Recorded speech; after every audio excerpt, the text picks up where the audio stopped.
นี้วันแรม7 ค่ำเดือน8วันนี้ตรงกับวันพุธที่20 กรกฎาคมพระพุทธศักราช2565รายการคดีโลกคดีธรรมมาพบกับท่านผู้ฟังเป็นปกติทุกวันจันทร์ถึงวันศุกร์และวันเสาร์อาทิตย์ทางสถานีวิทยุแห่งนี้ท่านผู้ฟังสามารถดาวน์โหลดแอปพลิเคชันวิทยุพุทธศาสนาทั่วไทยเพื่อติดตามรับฟังรายการนี้ผ่านโทรศัพท์มือถือของท่านได้ตลอด24 ชั่วโมงแอปพลิเคชันนี้นอกจากมีรายการคดีโลกคดีธรรมเป็นปกติแล้วก็ยังมีรายการธรรมะสาระดีๆจากสถานีวิทยุพระพุทธศาสนาแห่งชาติคลื่นต่างๆที่ออกอากาศตลอด24 ชั่วโมงให้สาธุชนทั้งหลายได้สดับรับฟังกันอีกด้วยเพราะฉะนั้นถ้าหากท่านสะดวกในเวลาใดท่านก็สามารถเปิดรับฟังธรรมะในเวลานั้นๆได้ทุกที่ของโลกอันนี้คือเป็นบุญของพวกเราที่สามารถฟังธรรมะขององค์สมเด็จพระสัมมาสัมพุทธเจ้าได้โดยสะดวกเพราะฉะนั้นนี่คือสาเหตุแห่งสัมมาทิฏฐิตามที่ท่านเจ้าคุณพระราชปัญญาวชิรบัณฑิตท่านได้ชี้แจงได้แสดงอธิบายความให้เราฟังมาตลอดทั้ง2-3 วันที่ผ่านมาการฟังธรรมเป็นเหตุให้เกิดสัมมาทิฏฐิเรียกว่าปรโตโคสะและเราก็มีโยนิโสมนสิการโยนิโสมนสิการก็มีเหตุอีกเหมือนกันมีอยู่5 ประการเป็นเหตุให้เกิดโยนิโสมนสิการเหตุ5 ประการนั้นก็มีปุพเพกตปุญญาตาเป็นต้นนะแล้วก็มีอัตตสัมมาปณิธิเป็นที่สุดนะตามที่เราได้สดับรับฟังกันไปเมื่อวานนี้เมื่อวันซืนนี้และในวันนี้ความต่อเนื่องที่ท่านเจ้าคุณได้กล่าวค้างไว้ก็คือเรื่องของอริยมรรคมีองค์8วันนี้มาฟังกันต่อเนื่องกับอริยมรรคมีองค์8ในข้อที่2คือสัมมาสังกัปปะจะมีรายละเอียดต่อเนื่องอย่างไรนั้นเดี๋ยวเราไปติดตามรับฟังพร้อมๆกันก่อนอื่นขอแจ้งข่าวประชาสัมพันธ์เชิญชวนสาธุชนได้มีส่วนร่วมบุญงานบุญหล่อพระจะมีงานหล่อพระไพรีพินาศที่วัดถ้ำแฝดอำเภอท่าม่วงจังหวัดกาญจนบุรีของท่านพระอาจารย์ชรัตน์สุจิตโตเจ้าอาวาสวัดถ้ำแฝดซึ่งเป็นสหธรรมิกกันเมื่อคราวที่อาตมาภาพจัดงานปลูกป่าที่สวนป่าสามัคคีธรรมอำเภอจอมพระจังหวัดสุรินทร์ท่านพระอาจารย์ชรัตน์ก็พาคณะญาติธรรมไปร่วมบุญและนำโรงทานไปเปิดที่สวนป่าสามัคคีธรรมด้วยครั้งนี้เป็นโอกาสที่สวนป่าสามัคคีธรรมก็จะได้ไปเปิดโรงทานที่วัดถ้ำแฝดอำเภอท่าม่วงจังหวัดกาญจนบุรีใครที่จะร่วมบุญก็ขอเชิญได้นะโยมนะอาตมาภาพมีแผ่นทองนาคเงินไปด้วยแผ่นใหญ่3 แผ่นใครที่จะเขียนชื่อเขียนนามสกุลร่วมบุญด้วยก็เชิญได้นะใครที่เดินทางไปร่วมงานได้ก็ขอเชิญนะโยมนะวันเสาร์ที่23 กรกฎาคมที่จะถึงนี้อีกเพียงแค่3 วันนะใครจะไปร่วมบุญก็ขอเชิญอาตมาภาพจะเป็นเจ้าภาพออกโรงทานในนามของชาวสวนป่าสามัคคีธรรมสวนป่าสามัคคีธรรมก็มีคณะญาติธรรมกลุ่มหนึ่ง ที่เป็นจิตอาสาของสวนป่าสามัคคีธรรมก็ร่วมบุญกับสวนป่ามาโดยตลอดไม่ว่าจะเป็นโยมป้ามณีรัตน์อิสระภักดีเฮียชาคอนโยมอาภาธรกิรติธรรมพรโยมแม่สุภาพสุขสมนิรันดรโยมพ่อสมศักดิ์วันดีโยมชลิตาธรรมกลางโยมป้าอมรมั่นกลัดหรือว่าป้าอุแล้วก็มีโยมจำเนียนบัวบุตรนะคุณโยมป้าเพนพันไพรแล้วก็คณะโยมสุนะแก้วจินดาเป็นต้นแล้วก็ยังมีคุณโยมแม่การจนีคงสิริไพศาลโยมประภัสสรรุ่งทิวากรกิจโยมชลิตาธรรมกลางอันนี้เป็นสะพานบุญให้ตลอดกาลนะก็ขออนุโมทนากับทุกท่านทุกคนทุกสะพานบุญนะแม้แต่คุณโยมอุไรวันวาตรีบุญเรืองนะเจ้าของร้านซุปหางวัวขอนแก่นนะก็ร่วมสนับสนุนสวนป่าสามัคคีธรรมของเราอยู่เนืองๆก็ขออนุโมทนากับทุกท่านทุกคนนะโยมนะช่วงนี้สวนป่าสามัคคีธรรมกำลังจัดตั้งหรือติดตั้งระบบไฟฟ้าโซลาร์เซลล์แสงสว่างตามท้องถนนภายในสวนป่าใครจะรับเป็นเจ้าภาพโคมไฟส่องสว่างตามถนนนะโยมนะชุดหนึ่งตกประมาณ 2,000 บาทท่วนๆชุดละ 2,000 บาทนะเป็นโคมไฟที่ใช้งานได้นานมากกว่า5 ปีโยมติดตั้งทิ้งไว้อย่างนั้นแหละไม่ต้องใช้กระแสไฟฟ้าไม่ต้องเสียค่าไฟสักบาทหนึ่งเขาสว่างตลอดคืนกลางวันก็ดับเองกลางคืนก็เปิดเองโดยที่ไม่ต้องมีใครไปเปิดสวิตช์เป็นระบบอัตโนมัติทั้งหมดอาตมาภาพจะซื้อไปใช้ที่สวนป่าสามัคคีธรรมใครจะเป็นเจ้าภาพโยมโคมไฟชุดนี้ชุดละ 2,000 บาทหรือจะทำบุญตามกำลังศรัทธาก็ได้นะโยมนะนานๆอาตมาภาพจะบอกบุญในนามของสวนป่าสามัคคีธรรมสักครั้งหนึ่งโยมนะนานๆนะบอกครั้งนี้แล้วก็คงจะไม่ได้บอกไปอีกนานเลยทีเดียวนะเพราะฉะนั้นใครที่ได้ยินได้ฟังวันนี้ถือว่าท่านเป็นผู้ที่โชคดีจะได้ทำบุญแสงสว่างกับสวนป่าสามัคคีธรรมนะโยมนะใครจะร่วมบุญก็สามารถนะโอนปัจจัยเข้ามาร่วมบุญที่ธนาคารไทยพาณิชย์สาขาบางลำพูเลขบัญชี11421499897ธนาคารไทยพาณิชย์สาขาบางลำพูเลขบัญชี11421499897ขออนุโมทนาบุญกับญาติโยมทุกท่านสำหรับใครที่จะร่วมเป็นเจ้าภาพเป็นการเฉพาะก็โทรศัพท์มาแจ้งบอกกับอาตมาภาพได้นะโยมนะที่หมายเลขโทรศัพท์094-662-6935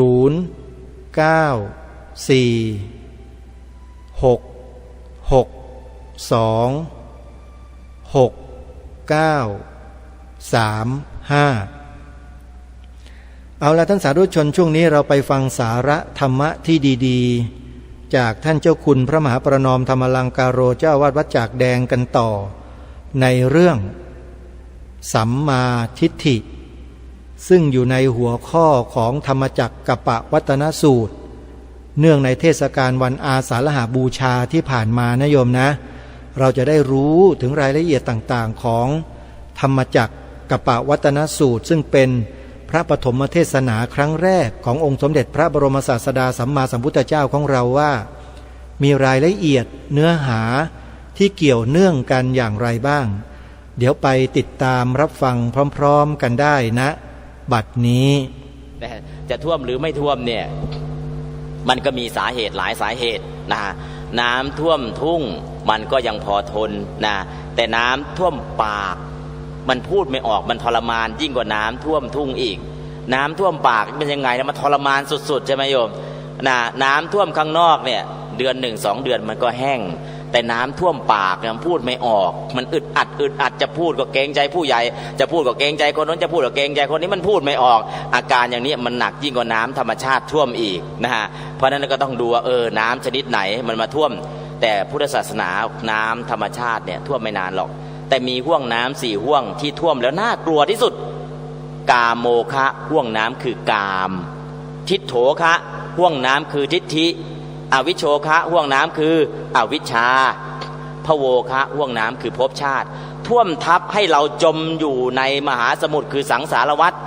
ไม่มีวันโผล่ไปอีกเลยเพราะฉะนั้นเนี่ยอย่าให้โอคะคือห่วงน้ำใหญ่4อย่างนี้ท่วมห่วงน้ำภายนอกมันก็พอประมาณอยู่แล้วแต่ห่วงน้ำที่เป็นกามโมคะทิฏโถคะ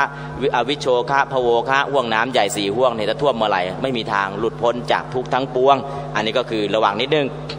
สัมมากัมมันตะข้อที่2ผ่านไปสัมมากัมมันตะข้อที่3ก็คือเว้นจากกาเมสุมิจฉาจารถ้าเว้นแล้วเราจะไล่อะไรถ้าเว้นแล้วเนี่ยสิ่งที่เราจะได้ปัจจุบันก็คือสังคมครอบครัวอบอุ่นรัฐบาลพยายามที่จะทำเนี่ยครอบครัวอบอุ่นครอบครัวเข้มแข็งแต่ไม่รณรงค์รักษาศีลข้อที่3ไม่ได้ต้องช่วยกันรณรงค์รักษาศีลข้อที่3ถ้ารักษาศีลข้อที่3ครอบครัวจะอยู่เย็นเป็นสุขประเด็นแรกต่อมาความผิดหวังจะไม่ค่อยมีจะผิดจะหวังอย่างงนจะหวังนี้ก็จะผิดหวังอยู่เรื่อยๆเศษกรรมของศีลข้อที่3หนักก็ผิดหวังก็คือมีแล้วก็แตกสลายไปมันเจ็บมันช้ำมันทรมานอะไรต่างๆอันนี้คือครอบครัวแตกสลายไปเพราะเศษกรรมของศีลข้อที่3เพราะฉะนั้นเนี่ยวันครอบครัวรัฐบาลก็ประกาศแล้วจริงๆก็คือต้องที่สำคัญคือรณรงค์รักษาศีลข้อที่3แล้วศีลข้อที่3จะรักษาให้ได้ทำยังไงดีทำสมถะและวิปัสสนาถ้าเจริญสมถะโดยเฉพาะอสุภกรรมฐานอยู่เนืองถ้าเจริญอสุภกรรมฐานอยู่เนืองอยู่บ่อยๆศีลข้อที่3ก็จะรักษาเองได้โดยอัตโนมัติ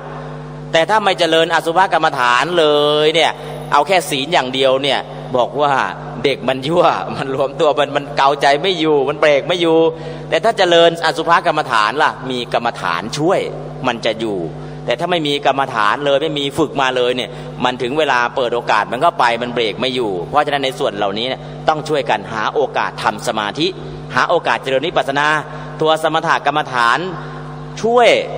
รักษาศีลข้อที่3ได้เป็นอย่างดีเพราะฉะนั้นเนี่ยเอาสัก5นาที3นาทีก่อน3นาทีไหวไหม3นาทีสัก1 เดือน2 เดือน3นาทีไหวเอา5นาที5นาทีไหวไหมเอาสัก8นาที8นาทีไหวไหมเอาสัก10นาที10นาทีไหว15นาที15นาทีไหวสักครึ่งชั่วโมงขยับทีละขั้นทีละขั้นทีละขั้นไปเรื่อยๆพอมันชินแล้วต่อไปมันก็จะมีความสุขกับสมถะความสุขกับกามกุลอารมณ์ไม่อยาก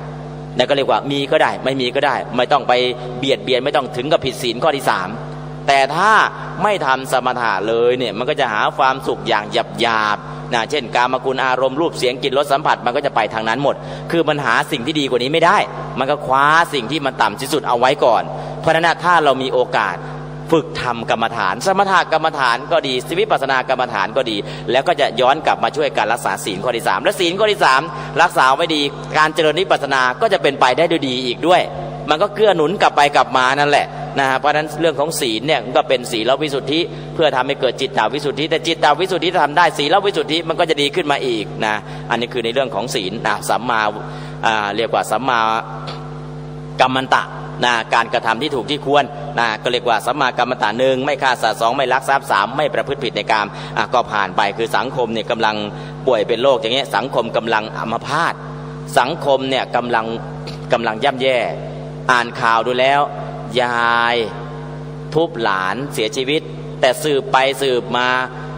หลานมันสุดจะทนคือยายก็รักหลานแต่หลานปัจจุบันเนี่ยขนาดไหนไอ้รายหนึ่งที่ยังไม่ได้ยายยังไม่ได้ทำอะไรอีกรายหนึ่งแบบเดียวกันเลยที่ลำปางบังคับให้ยายมากราบเถียงยายดุยายตียายก็บอกโอ้เลี้ยงมาพ่อแม่ของเด็กก็อยู่กรุงเทพยายก็ทนเลี้ยงปัจจุบันเนี่ยก็คือคนต่างจังหวัดเนาะโดยมากที่มีปัญหานี่แหละขยายเลี้ยงนั่นแหละยายเลี้ยงลูกชายลูกสาวมาทำงานกรุงเทพก็ให้ลูกของตัวเองให้พ่อแม่เลี้ยงให้ลูกให้หลานให้ยายเลี้ยงยายก็เลี้ยงได้แต่ว่าเนื่องจากว่าความอบอุ่นมันไม่มีเหมือนกับพ่อแม่ของตัวเอง เกิดอะไรขึ้นเด็กก็ไม่ค่อยจะรักเท่าไหร่ก็สัมมาคารวะก็ไม่มีบางทียายก็พอช่วยได้นะแต่ว่าการที่ยายจะมีธรรมะแล้วก็ดูแลนำเด็กสวดมนต์ทำอะไรเนี่ยมันไม่ค่อยจะมีนะโดยเฉพาะอาตมาออกรายการ5 ทุ่มถึงเที่ยงคืนเนี่ยมียายหลายคนต่างจังหวัดโทรมาบอกท่านลูกก็ไม่ใช่ลูกโยมนะไปเอาเขามาเลี้ยง แล้วก็ทรัพย์สมบัติก็ยกให้มันหมดแต่มันทำให้ยายเนี่ยช้ำใจตลอดเลยก็จริงๆแล้วเนี่ยคือสังคมปัจจุบันเนี่ยมันเปลี่ยนไปเพราะอะไรคุณธรรมมันไม่มีสังคมกำลังอัมพาตนะกำลังเจ็บป่วยอยู่สังคมปัจจุบันเนี่ยไม่มีธรรมะเมื่อไม่มีธรรมะแล้วเนี่ยกระทบถึงใครกระทบถึงคนโดยตรงเลยกระทบถึงผู้หลักผู้ใหญ่ก่อนเคารพสัมมาคารวะไม่มีที่สูงที่ต่ำไม่รู้จนกระทั่งบังคับให้ยายกราบเท้าตัวเองได้นะมันขนาดไหนนะฮะไอ้ที่ยายตีไปมือหนักไปหน่อยก็ไม่ใช่อะไรหรอกมันก็สุดนะจึงก็เรียกว่าเลี้ยงจนไม่ไหวแล้วคือปัจจุบันเนี่ยนะแล้วก็ติดเกมจนกระทั่งไม่ทานข้าวนี่ก็มีเยอะแยะเลยนะเมืองไทยก็มีตายแล้วรายหนึ่งไต้หวันก็มีตายแล้วดูเกมแล้วก็นั่งตายคาโต๊ะเกมเลยอันนี้ก็มีมากขึ้นแล้วก็ที่อเมริกาก่อนจะถึงอเมริกาที่เมืองไทยที่ปทุมธานีเมื่อไม่กี่ปีที่ผ่านมาเนี่ยมีเด็กหนุ่มคนหนึ่งถือปืนAKวิ่งออกมากราดคนแล้วก็ถูกจับตายไปนะเด็กคนนั้นก็จริงๆแล้วเนี่ย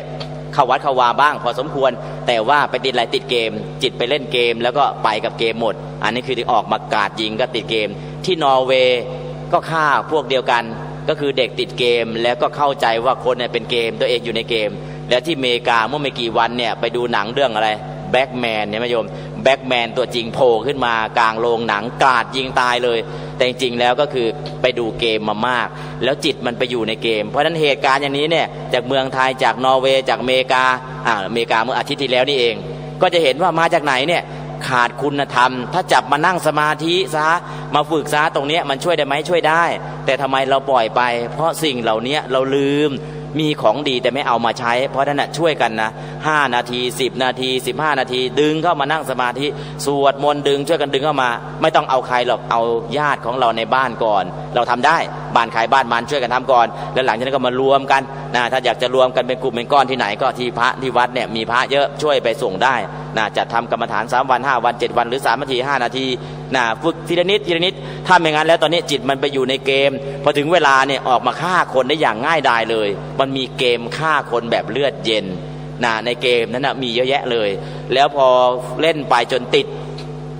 อารมณ์เกมเนี่ยมันค้างแล้วก็วางแผนจะฆ่าคนทั้งโลกนะฮะอันนี้ก็มันเป็นได้ไม่ใช่คนวิกลจริตอะไรนะมันแค่ติดเกม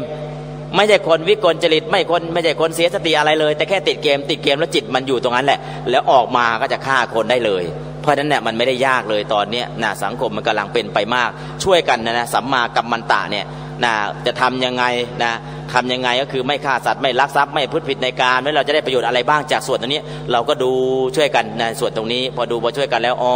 เราก็จะรู้ว่าจะช่วยสังคมได้อย่างไรคือธรรมะเนี่ยช่วยแก้สังคมได้แต่เราไม่เอาไปใช้เมื่อไม่เอาไปใช้เราจะได้ประโยชน์อะไรนะเพราะเราต้องดูเหตุการณ์มันปัจจุบันเหตุการณ์มันรุนแรงขึ้น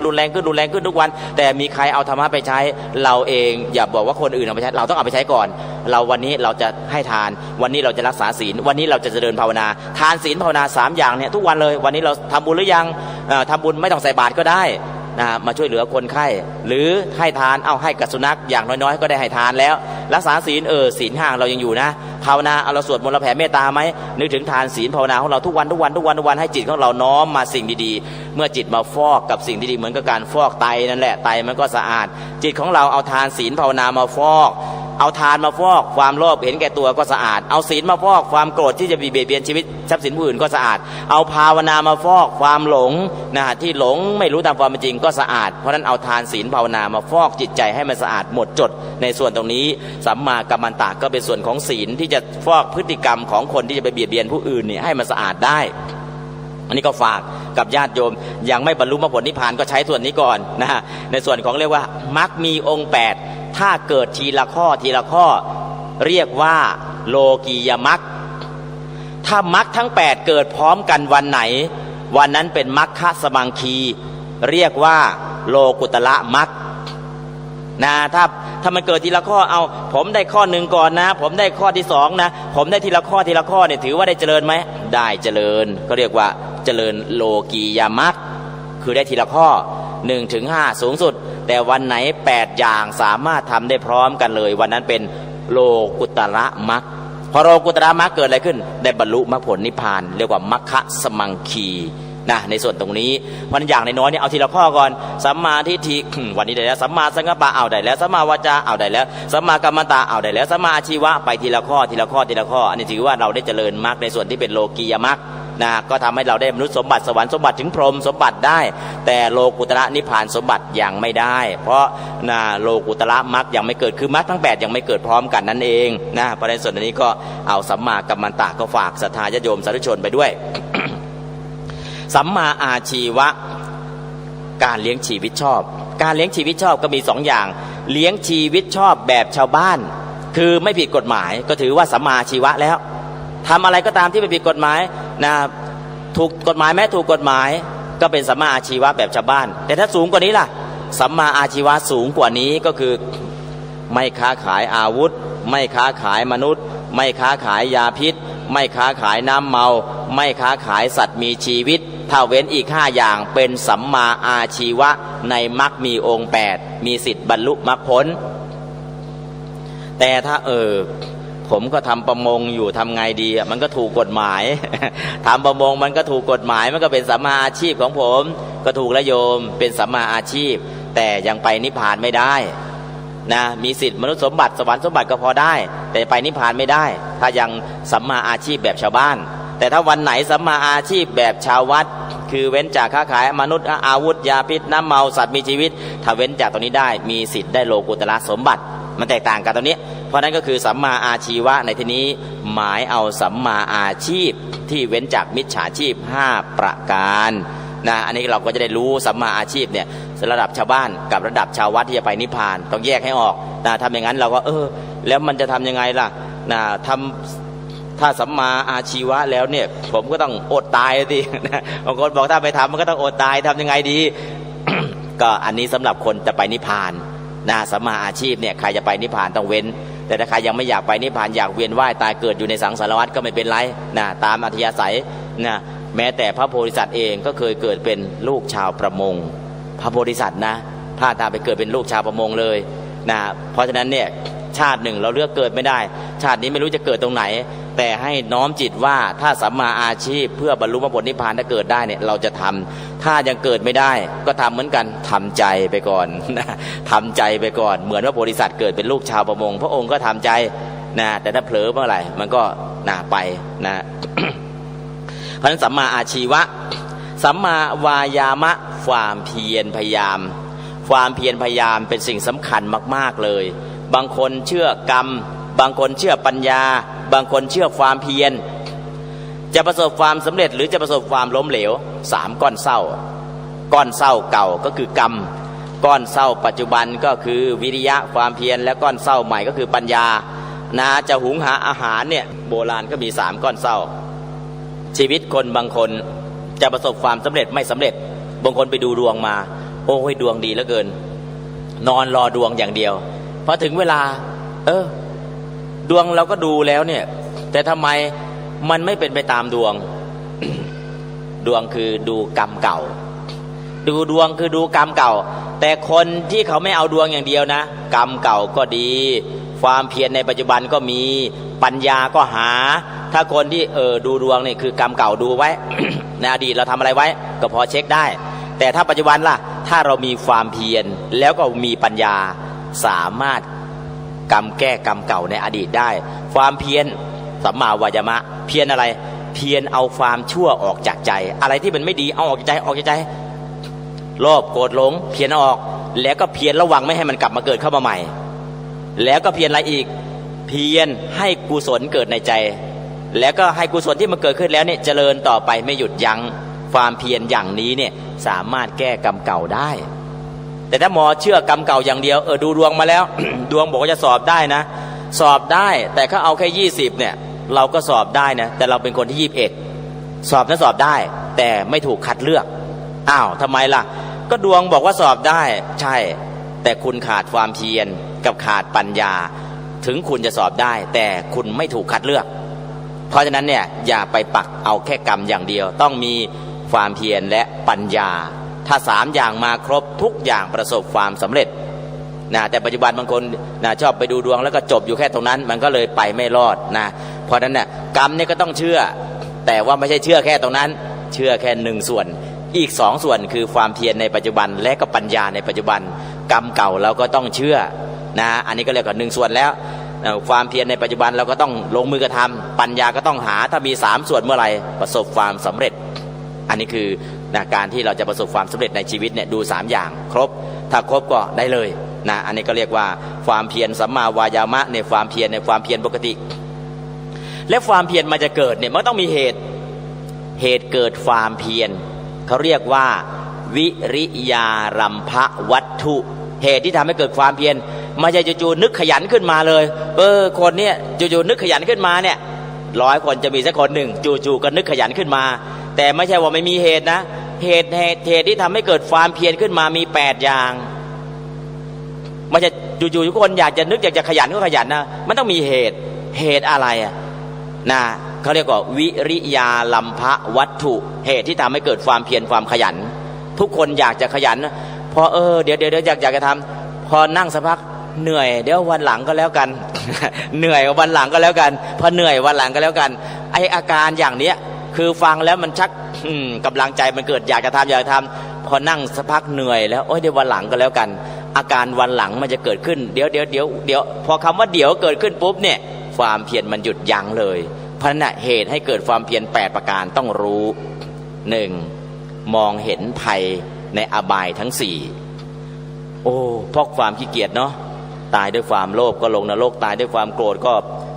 ตายด้วยความโลภก็เป็นเปรตตายด้วยความโกรธก็ลงนรกตายด้วยความหลงก็เป็นสัตว์เดรัจฉานตายด้วยทิฏฐิมานะก็เป็นอสุรกายสัตว์ทั้งหลายเนี่ยเพราะความขี้เกียจขี้ค้านเพราะความขี้เกียจนี่แหละลงอบายทั้ง4หรือจะเกิดเป็นคนเป็นคนชั้นต่ำเนาะไม่มีอยู่ไม่มีกินทำไมจึงเป็นอย่างนี้ก็เพราะความขี้เกียจมองเห็นเหตุ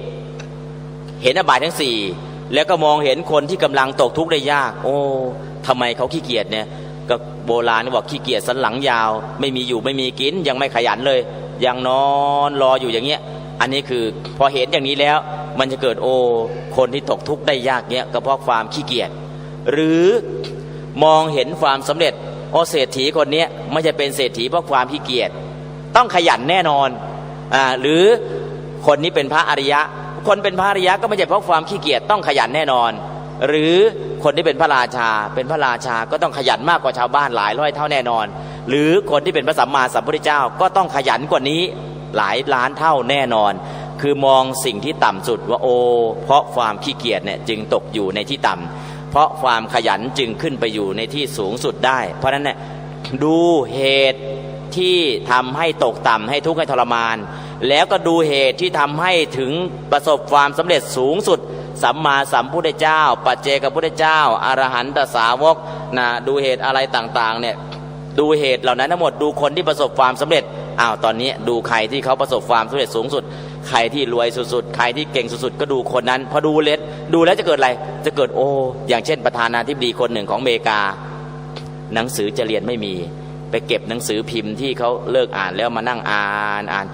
หลังจากนั้นรู้ทุกอย่างเลยพอรู้ทุกอย่างแล้วเนี่ยก็เริ่มแสดงเริ่มพูดพอคนก็เห็นคนนี้มีวาทะดีจับเข้าไปเล่นการเมืองตอนสุดท้ายเป็นประธานาธิบดีถามว่าได้เรียนหนังสือไหมไม่ได้เรียนไม่มีหนังสือจะเรียนไม่ได้เข้าโรงเรียนแต่หนังสือทุกเล่มฉันอ่านหมดเจออะไรอ่านหมดเลยโดยเห็นว่าที่เขาเป็นประธานาธิบดีเขาพูดได้อย่างนี้เนี่ยเพราะเขาได้อ่านได้ศึกษาอย่างนี้ก็ศึกษาตามเลยคนนี้เจอหนังสืออะไรอ่านหมดเกลี้ยงเลยอ่านแล้วก็จำอ่านแล้วก็จำแล้วก็ฝึกตามที่เขาคืออยากพูดด้วยอยากแสดงออกด้วยแล้วก็อ่านแล้วก็จำแล้วตอนสุดท้ายก็ได้เป็นประธานาธิบดีสมปรารถนาจากที่ไม่ได้มีเรียนไม่ได้มีการศึกษาแต่รู้ทุกเรื่องนะคือปริญญาไม่มีแต่เจอหนังสืออะไรเนี่ยอ่านหมดเลยเพราะฉะนั้นก็เห็นว่าคนที่จะเกิดความเพียรเนี่ยต้องดูสิ่งที่ต่ำที่สุดว่าถ้าขี้เกียจแล้วเนี่ยอบายทั้ง4รออยู่นะประตูนรกเปิดรออยู่ถ้าขี้เกียจ ประตูเปรตอสุรกายสัตว์เดรัจฉานเปิดรออยู่หรือนะประตูสลัมเปิดรออยู่นะอะไรต่างๆที่มันตกต่ำเนี่ยกำลังเปิดรออยู่แต่ถ้าคนขยันล่ะโน่นสูงสุดคือพระสัมมาสัมพุทธเจ้าลองลงมาปัจเจกพุทธเจ้าลองลงมาอรหันตสาวกลองลงมานะก็สาวกทั่วไปแล้วก็ลองลงมาพระเจ้าจักรพรรดินะหรือลองลงมาพระราชามหากษัตริย์ลองลงมาก็มหาเศรษฐีท่านเหล่านั้นไม่ได้ประสบความสำเร็จเพราะความขี้เกียจประสบความสำเร็จเพราะอะไรเพราะความขยันหมั่นเพียรเพราะนั้นนะปารภเหตุที่ต่ำสุดปารภเหตุที่สูงสุดก็ทำให้เราขยันขึ้นมาทันทีเพราะนั้นนะคนที่จะขยันเนี่ยต้องมีเหตุคือสัมมาวายามะแปลว่าความเพียรชอบเนี่ยทำไมจึงนึกขยันทำไมจึงมีสัมมาวายามะเพียรถูกสัมมาวายามะเพียรถูกในที่นี้เพราะเห็นภัยในอบายสัมมาวายามะมรรคองค์8เนี่ยที่เกิดขึ้นเพราะเห็นภัยในอบายคือคนจะขยันเนี่ยต้องมีเหตุนะก็ต้องหาเหตุเขาพอหาเหตุเจออ๋อคนนี้เขาขยันเพราะเหตุอย่างเงี้ย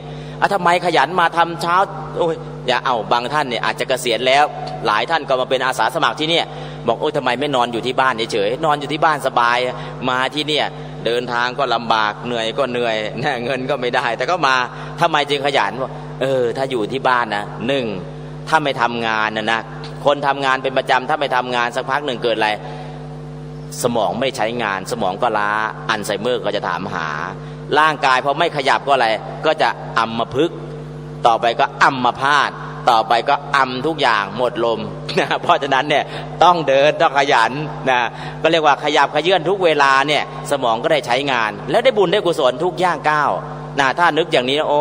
ถ้าเราไปทำบุญไปทำกุศลไปช่วยตรงนู้นช่วยตรงนี้เราก็ยังไม่เป็นอัมพฤกษ์ไม่เป็นอัมพาตเพราะอะไรได้เดินทุกวันได้ออกกำลังกายอยู่ที่บ้านเนี่ยบางทีอยากจะเดินไปซื้อเครื่องออกกำลังกายมาซื้อมาเสร็จตัวละ 20,000 กว่าเนี่ยได้ออกอยู่อาทิตย์เดียวที่เดียวนั้นน่ะ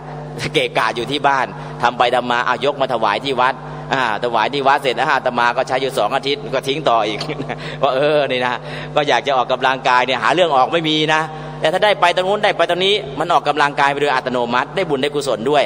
นะไอ้ที่ออกกำลังกายอยู่เฉยเนี่ยหาเรื่องออกกำลังกายไม่มีแต่ถ้ามีขวาย่างหนอซ้ายย่างหนอไอ้ที่เดินอยู่เป็นรูปไม่รู้เดินเป็นนามอย่างนี้มันก็ได้บุญได้กุศลเดินไปเดี๋ยวไปทำจิตอาสาตรงนั้นไปช่วยงานตรงนั้นไปช่วยงานทุกย่างก้าวที่เดินไปกำลังกายก็ได้ออกบุญกุศลก็ได้ถ้าในลักษณะอย่างนี้เนี่ยสัมมาวายามะก็เกิดหรือไม่ถ้าเราขี้เกียจนะตายไปไหนลงนรกเปรตอสุรกายสัตว์เดรัจฉานพอเห็นภัยในอบายเกิดอะไรเกิดความขยันขึ้นมาทันทีอันนี้คือคนที่จะขยันเนี่ยต้องดูสิ่งต่ำสุดๆคืออบายทั้ง4นรกเปิดประตูรออยู่นะเปรตเปิดประตูรออยู่นะอสุรกายเปิดประตูรออยู่นะสัตว์เดรัจฉานเปิดประตูรออยู่นะหรือไม่ถ้าพลาดไม่ถึงนั่นเกิดเป็นคนป่านะไม่มีการศึกษานะหรือไม่ถ้าเกิดเป็นคนเมืองก็อยู่แถวสลัมนะเราก็จะเห็นว่าเนี่ยผลของความขี้เกียจสัมมาวายามะไม่เกิดแต่พอเห็นโทษอย่างนี้แล้วก็เห็นคุณของความขยันคือได้เป็นสูงสุดถึงพระสัมมาสัมพุทธเจ้าได้ก็อาศัยสัมมาวายามะคือความเพียรนี่แหละถ้าอย่างนี้ความเพียรอาศัยวิริยารัมภวัตถุคือเหตุปารภความเพียร8ประการเกิดความขยันมันก็เกิดขึ้นโดยอัตโนมัติบางทีจะบังคับไม่ขยันกระตุ้นให้ขยันเงินเดือน 30,000 นะเอาไหมเอา 50,000 นะบางทีเงินเดือนก็กระตุ้นไม่ขึ้นนะมันไม่อยากได้แล้วมันก็กระตุ้นไม่ขึ้นแต่ถ้าคุณขี้เกียจนะประตูนรกเปิดรอประตูนรกเปิดรอทั้งนั้นรีบทำนะเงินเดือนไม่เอาแล้วแต่กลัวนรกกลัวนรกเปรตอสุรกายสัตว์เดรัจฉานถ้าอย่างนี้มันก็เป็นตัวกระตุ้นทำให้เกิดความเพียรความขยันขึ้นมาอันนี้ก็คือวิธีการที่ทำให้เกิดความเพียรความขยันเนี่ยดูสิ่งที่ต่ำสุดเปิดรอเอาไว้ดูสิ่งที่สูงสุดที่ประสบความสำเร็จดู2 อย่างนี้ปุ๊บความเพียรมันจะเกิดขึ้นโดยอัตโนมัติแล้วมันจะตัวกระตุ้นผลักดันให้เรากระทำถ้าไม่งั้นก็เฉื่อยชาอยากทำก็ทำไม่อยากทำก็ไม่กระทำแล้วแต่อารมณ์แต่พอนึกถึงอบายถ้าขี้เกียจมาเลยนะประตูนรกเปิดรอแล้วนะเราก็จะเห็นในลักษณะอย่างนี้มันจะขยันขึ้นมาทันทีเพราะฉะนั้นวิริยารัมภวัตถุเหตุปารภความเพียรมีอยู่8ประการสัมมาวายามะก็เกิดขึ้นโดยการปารภเหตุคือเห็นภัยในอบายสัมมาวายามะก็เกิดเพราะฉะนั้นคนจะขยันเนี่ยต้องมีเหตุด้วยสัมมาสติระลึกชอบระลึกยังไงเลยก็ระลึกชอบเอาสติเข้าไปตั้งไว้ในกายในเวทนาในจิตในธรรมเอาสติเข้าไปตั้งไว้ยังไงสติของเราเนี่ยสติแปลว่าอะไรสติแปลว่าความระลึกได้เป็นนามธรรมชนิดหนึ่งสติกับสัมปชัญญะมันแตกต่างกันไหมแตกต่างกันถ้าสติมาโดดเป็นสมถะถ้าสติมีเพื่อนสัมปชัญญะมาด้วยเป็นวิปัสสนาเพราะฉะนั้นเนี่ยสติกับสัมปชัญญะต้องมาคู่กัน แต่ในที่นี้เอาสัมมาสติก่อนนะเพราะสัมปชัญญะอยู่ในไหนสัมปชัญญะอยู่ในสัมมาทิฏฐิอยู่แล้วนะอันนี้ก็คือสติตรงนี้สัมมาสติเนี่ยเป็นสติโดดนะแต่ส่วนสัมปชัญญะตัวปัญญาในสัมมาทิฏฐิเพราะนั้นมรรคทั้ง8ต้องเกิดร่วมกันเพราะสัมมาสติระลึกอะไรเอาสติเข้าไปตั้งไว้ในกายในกายานุปัสสนาเอาสติเข้าไปตั้งไว้ในกายเพื่ออะไรเพื่อดูกายว่าไม่สวยไม่งามกายานุปัสสนาเวทนานุปัสสนาจิตานุปัสสนาสติปัฏฐาน4เอาสติเข้าไปตั้งไว้ในกายกับไปตั้งไว้ในเวทนาเนี่ยเป็นสมถญาณิกะเอาสติเข้ามาตั้งไว้ที่จิตตามดูจิตแล้วเอาสติเข้าไปตั้งไว้ที่รูปธรรมนามธรรมเป็นวิปัสสนาญาณิกะนะเรียกว่าถ้าสติเอาไปตั้งไว้กายกับเวทนาเนี่ยสำหรับตัณหาจริตสติเข้ามาตั้งไว้ในจิตและทำเป็นทิฏฐิจริตจริตในการเจริญวิปัสสนามี2จริตในการเจริญสมถะมี6เรื่องของจริตนะมี2กับมี6ถ้าเจริญสมถะนี่จริต6ราคะจริตโทสะจริตโมหะจริตพุทธิจริตวิตกจริตนะฮะแล้วก็โทสะราคะจริตโทสะโมหะจริตพุทธิจริตวิตกจริตศรัทธาจริตแล้วก็จริตในการเจริญวิปัสสนาเหลือ2ตัณหาจริตและทิฏฐิจริตกายานุปัสสนากับเวทนานุปัสสนา2อย่างนี้เหมาะสำหรับตัณหาจริตแล้วก็จิตตานุปัสสนากับธรรมานุปัสสนาเหมาะสำหรับทิฏฐิจริตวิปัสสนามีเหลือจริต2อย่างสมถะมีจริต6อันนี้คือแยกให้ออกบอกให้ถูกแล้วก็จะได้เดินเป็นนะในส่วนของจริตเพราะฉะนั้นสัมมาสติระลึกถูกระลึกชอบเนี่ยเอาสติเข้ามาตั้งไว้ในกายในส่วนแรกเป็นสมถะทั้งหมดนะทำไมเป็นสมถะก็พิจารณาอัตถิมัสมิงกายเยเกสาโลมานะขาทันตาตะโจตอนแรกกายานุปัสสนาเนี่ยพิจารณากายในกายในร่างกายของเราเนี่ยมีอะไรในร่างกายของเรามีรูปแต่ละคนมีรูป27ชนิดแต่ละคนเนี่ยมีรูป27ชนิดผู้ชายก็มีรูป27ผู้หญิงก็มีรูป27ชนิด27บวก27ได้เท่าไหร่โยมได้เท่าไหร่54แสดงว่ายังไม่ได้เรียนอภิธรรมถ้าเรียนแล้ว27บวก27ได้28ทำไมได้28ผู้ชายก็มีรูป27ชนิด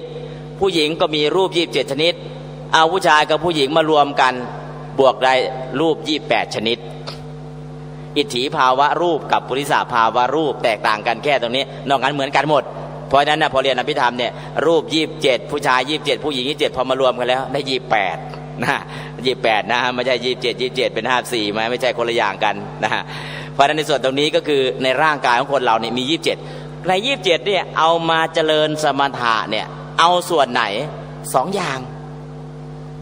ปฐวีธาตุกับอาโปธาตุตอนที่พิจารณาอัตถิมัสมิงกายเยเกสาโลมานะขาทันตาตะโจมังสังนะหารุอัตถิอติมินชังอันนี้ทั้งหมดเนี่ยเป็นอะไร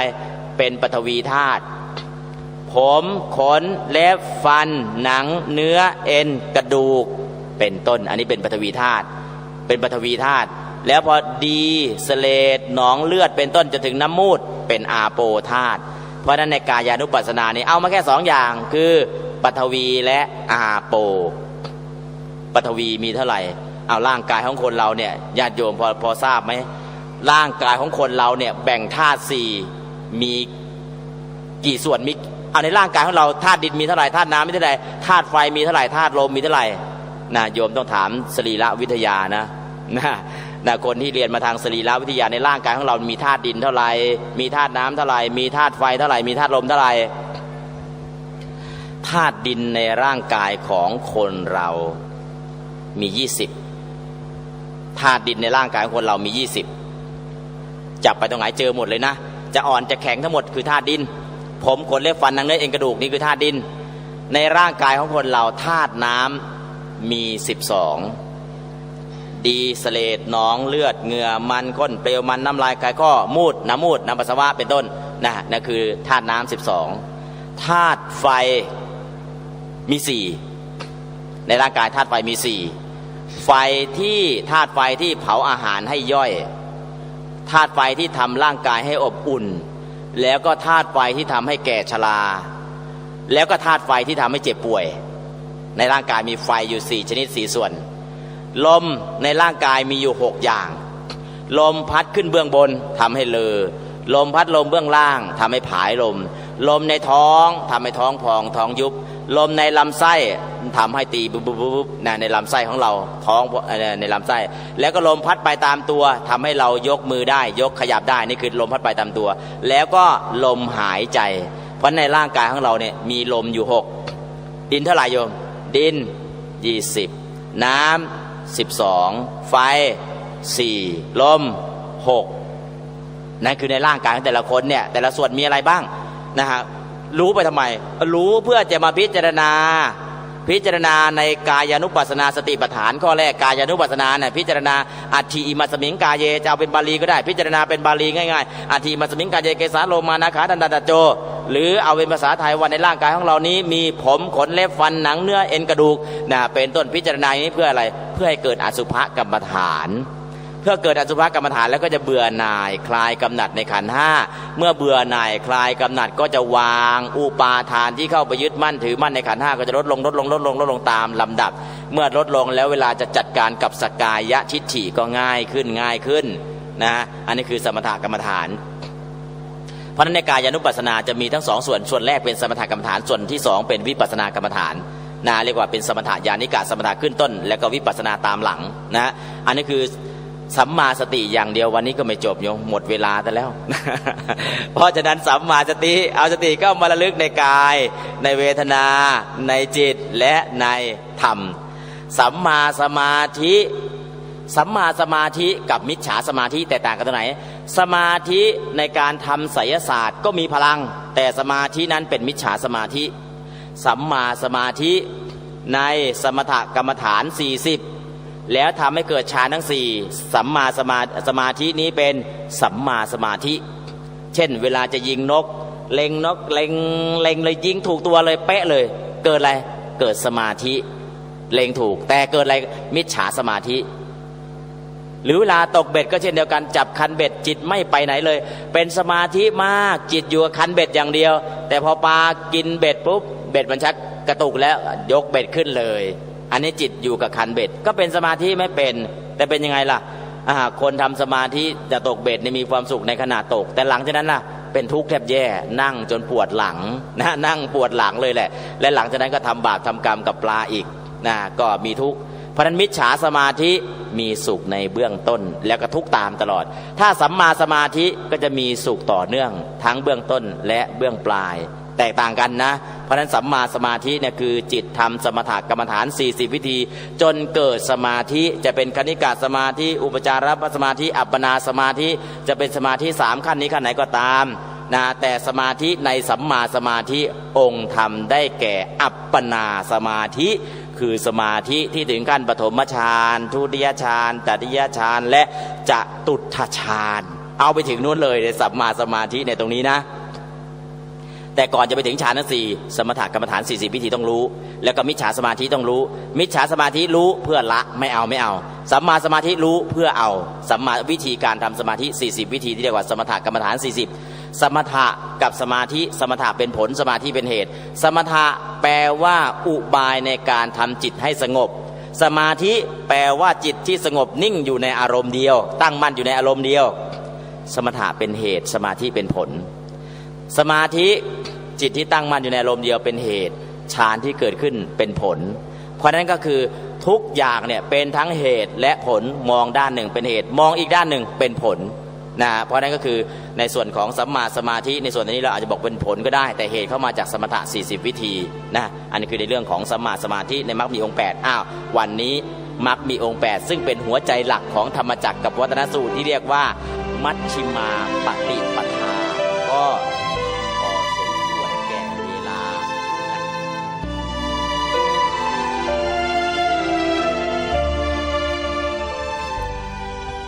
ท่านสาธุชนผู้ฟังทุกท่านเวลาของรายการก็ใกล้จะหมดลงพอดีกับธรรมบรรยายของท่านเจ้าคุณพระราชปัญญาวชิระบัณฑิตก็จบลงใ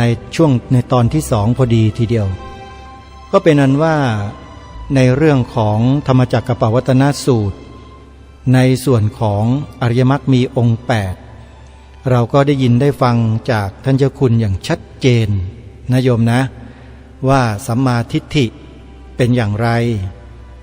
แล้วมีเหตุเกิดอย่างไร และเหตุที่เป็นเหตุของเหตุอีกทีหนึ่งคืออะไรการฟังธรรมในลักษณะเช่นนี้เนี่ยเขาเรียกว่าฟังโดยแยบคายและผู้บรรยายก็บรรยายโดยแยบคายละเอียดส่องไปให้เห็นถึงสาเหตุที่ทำให้ผลต่างๆเกิดขึ้นแล้วตัวผลนั้นเองก็เป็นเหตุของผลอีกอันหนึ่งผลอีกอันหนึ่งนั้นก็เป็นเหตุของผลจนถึงที่สุดเพราะนั้นเรื่องของคำสอนขององค์สมเด็จพระสัมมาสัมพุทธเจ้านั้นตรัสสอนเรื่องเหตุและผลโดยได้ยกผลขึ้นมาให้เราเป็นที่ประจักษ์ก่อนแล้วพระองค์ก็ตรัสสอนเราถึงเหตุคือที่มาแห่งผลนั้นๆจนกระทั่งเราเข้าใจเรียกว่าเกิดโยนิโสมนสิการขึ้นนี่คือสิ่งที่เป็นเหตุและเป็นปัจจัยแก่กันและกันเพราะฉะนั้นท่านผู้ฟังที่ติดตามรับฟังรายการในช่วงนี้ถือว่าเป็นผู้ที่มีความโชคดีกว่าใครๆนะโยมนะหลายคนฟังรายการคดีโลกคดีธรรมแล้วก็เลิกฟังบอกเบื่อเซ็งพูดเดิมๆพูดซ้ำๆก็ต้องพูดซ้ำๆย้ำๆเดิมๆสิโยมธรรมะของพระพุทธเจ้าก็มีอยู่หนึ่งเดียวนะมีหนึ่งเดียวคือสัมมาทิฏฐิและเหตุเกิดทั้งหลายทั้งปวงตามที่ท่านเจ้าคุณได้กล่าวมาทั้งนั้นจะให้พูดเป็นอื่นไปไม่ได้นะเพราะฉะนั้นขอฝากพวกเรายังเหลืออีกนะโยมยังเหลืออีกธรรมบรรยายชุดนี้อีก1ชุดเป็นตอนที่3เดี๋ยววันพรุ่งนี้เรามาติดตามรับฟังกันต่อสำหรับวันนี้เวลาของรายการหมดลงแล้วอาตมาภาพต้องขอสมมุติยุติรายการไว้แต่เพียงเท่านี้พบกันใหม่ในวันต่อไปขอความสุขสวัสดีในธรรมแห่งองค์สมเด็จพระบรมศาสดาสัมมาสัมพุทธเจ้าจงปรากฏเกิดมีขึ้นในจิตใจของท่านผู้ฟังทุกท่านทุกคนเทินขอเจริญพรกล้าคิดก็ต้องกล้าทำอย่ากลัวถ้าทำความดีเป็นศึกษาปัญหาให้ทันท่วงทีเมืองไทยจะพัฒนากว่านี้รายการดีๆคดีโลกคดีธรรมขอรำพันบรรยายความคิดเครื่องหมายแห่งสีทั้งสามงามถนัดขาวคือบริสุทธิ์สีสวัสดิ์หมายพระไตรรัตน์และธรรมะคุ้มจิตไทยแดงคือโลหิตเราใสซึ่งยอมสละได้เพื่อรักษาชาติศาสนาน้ำเงินคือสีโสภาอันจอมประชาถ้าโปรดเป็นของส่วนองค์จัดริ้วเข้าเป็นไตรรงค์จึงเป็นสีธงที่รักแห่งเราชาวไทยทหารอวตารนำไปยงยุทธวิชัยวิชิตก็ชูเกียรติสยามประเทศไทยที่เจริญมั่นคงมาได้จนถึงทุกวันนี้มิได้เกิดขึ้นจากความหวาดกลัวอย่างคลาดเขลาแต่บรรพบุรุษไทยของเราทุกยุคทุกสมัยล้วนแต่มีความกล้าหาญและชาญฉลาดปกป้องเอกราชสร้างชาติให้เกิดความมั่นคงโดยมีธงแห่งพระไตรรัตน์เป็นเครื่องนำชัยจึงเป็นที่มาที่ไปของรายการคดีโลกคดีธรรมกล้าคิดก็ต้องกล้าทำอย่ากลัวถ้าทำความดีเป็ ร่งศึกษาปัญหาให้ทันท่วงทีเมืองไทยจะพัฒนากว่านี้รายการดีๆคดีโลกคดีธรรมรายการดีๆคดีโลกคดีธรรม